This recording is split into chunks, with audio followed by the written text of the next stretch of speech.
C'est un tourisme plus authentique qui est proposé aux Gambiers. Problème, ce tableau est aujourd'hui noirci par la Covid et un deuxième confinement achèverait une activité déjà à l'agonie. S'il faut tuer aussi le tourisme aux Gambiers, je pense là, on va être carrément mort.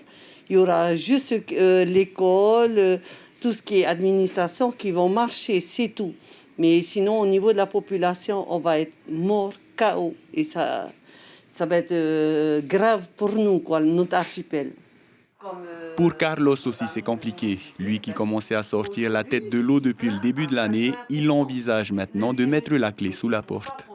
Ce confinement total va nous être fatal. Déjà qu'on a le premier confinement mondial, on peut dire, on a perdu à peu près 80% de tous nos touristes, puisque en fait 80% de notre occupation ce sont les touristes internationaux.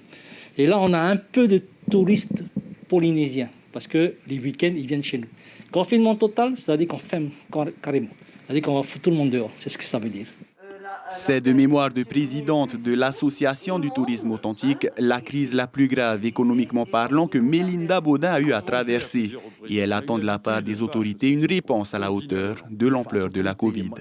L'association, déjà depuis le début de ce Covid, s'est rapprochée de ses membres, a des relations avec les membres tous les jours, parce qu'il faut remplir les demandes d'aide. Déjà, ça, c'est un gros travail.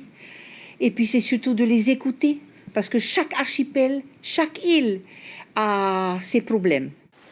Le tourisme est la première ressource économique de la Polynésie française depuis le CET. C'est dire l'impact d'une décision telle que celle de reconfiner le territoire.